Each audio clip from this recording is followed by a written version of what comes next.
what's up, studs? Ryan here, or MandRproductions, and welcome to the best LEGO MOCs for April 2020. This is a monthly series here on my channel where I highlight the best MOCs I've seen in the last month. If you guys do really like any of the MOCs and want to check out the people that created them, I'll have them all linked down below in order of appearance from this video. Anyway, guys, if you enjoy this series, make sure you hit the like button and comment your favorite build down below. We have about 20 builds to get through, so let's get started with our first one from Reddit here. It's called My LEGO Automatic Coin Sorter, and this one, while maybe not the most practical thing, is really ingenious as far as the engineering behind it goes. And while this may not work like 100% perfectly or like the best, like you can see coins just kind of fall off sometimes if you put too many on there, it does still work surprisingly well for something built out of LEGO. You can see it separates all of the American coins there. I guess we don't have half dollars here, the dollar coins, but the main coins that you would use in your day-to-day life, and it looks like it works pretty damn well for what it is. And surprisingly, another coin machine here. It's the coin pusher. It says technically my wife's creation, so I think that's denoted very well by the color choice here. I really like this. I know unlike the real ones that you see in arcades, the lip kind of goes up. This one's a little bit more fair. The lip points down, so it'll help you get a little bit more money out of your coin pusher here. But this is really cool. You drop the coin in, it's going to drop down, hit some of the pegs, and then eventually land down here on the moving platform. Hopefully knock a quarter off the platform down below.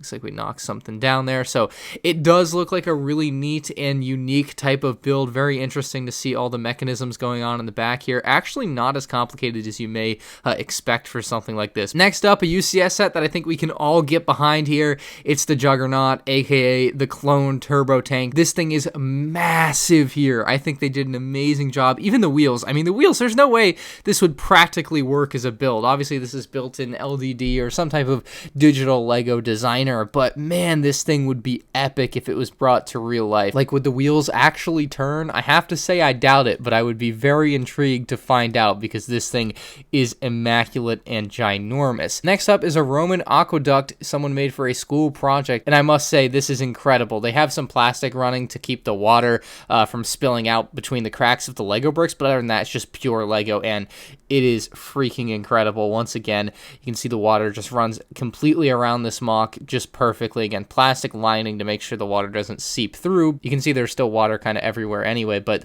this is really cool to see. So I really love this. I don't know too much of the history personally on these types of things, but it looks like a pretty neat piece of old technology, essentially. Well, I'm not going to say what this is. We obviously all know what this is implying, what's going on in the world right now. A little bit of panic buying can't hurt. A lot of toilet paper in there. Maybe even a thief stealing some toilet paper. I thought this was a pretty funny little meme set. It might even make it into LEGO Star Wars Meme Sets 4 as a bonus set coming up in early May. You can see this guy even has a dolly of toilet paper. That is insane. So pretty cool to see that. Next up on Instagram here, we have a really clean looking Clone Wars styled MTT. I kind of like the ones that are a little bit more blue than this, but I couldn't pass up the design. I mean, the design of this thing is incredible. They have so many small tight curves on this thing. This thing is just so well done with only a few studs showing that I had to show it off here in this video. It's so nice. I really hope LEGO returns to the MTT soon in LEGO Star Wars. Maybe even a Clone Wars one with the return of the Clone Wars would be neat, but this MOC is really neat. I don't know if it can actually hold any droids. I must say I doubt it, given its size and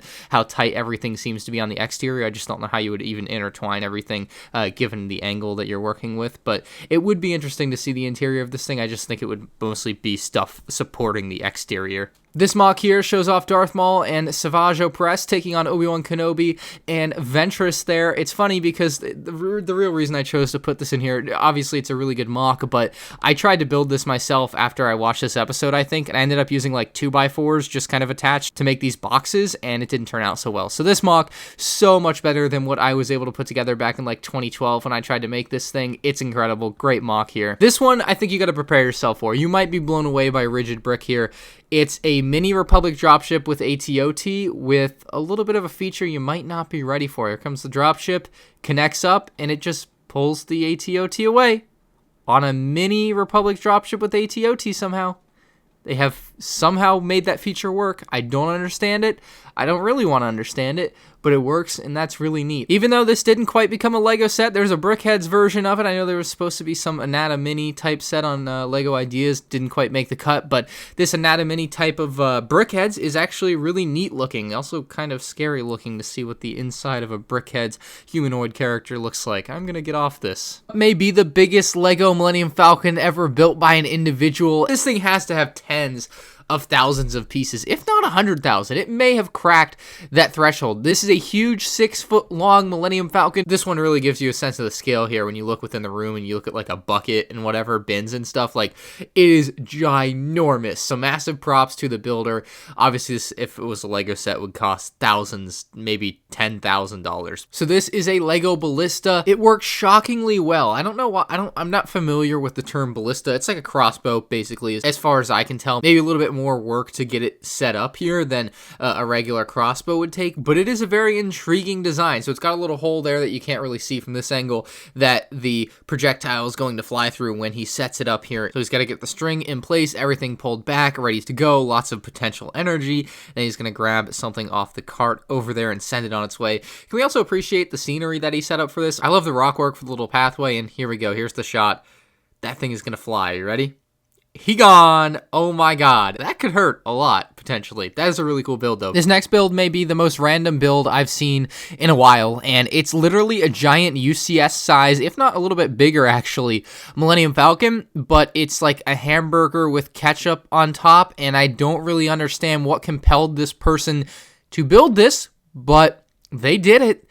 It is crazy good. I must say, I'm actually really impressed by the dedication it must have taken to put something like this together. But I only find myself asking why. Why? Why would you do this? What motivates you and makes you do like, this is insane to me, but very cool build, brings a smile to my face for sure. Next up, another UCS style set, a Gonk droid. This would be a great set. I just don't think it would sell very well because Gonk droids, let's be honest, they're just not super iconic from Star Wars. Then again, Dio isn't either, so it could work potentially maybe one day, but a Gonk droid UCS style set is quite beautiful here. I'm assuming there's no features in this or anything, but yeah, very nice gray Gonk droid. Next up is a beautiful UCS style Separatist command ship from episode 1. I love this. I love everything about it. It's got the nice gray and blue color scheme, which contrasts very nicely. This hypothetical set also has 2 very nice exclusive minifigures of Queen Amidala and Newt Gunray. Speaking of Newt Gunray, I kind of miss that guy. Anyway, the build itself is damn near perfect. I think that wouldn't be a stretch to say. Obviously, you're not going to have any play features on a set like this, but as far as a display set from episode 1 for the blockade, I think this works out very nicely. And you can buy instructions for this on the website that I have linked. I have no affiliation to the website, but the MOC is from the website, so you can check that out if you're into that. Another MOC from Jorstad Designs here is this Venator class Star Destroyer. This is another one that I really am hoping to see LEGO bring into UCS form here in the future, and this is another immaculate model build here.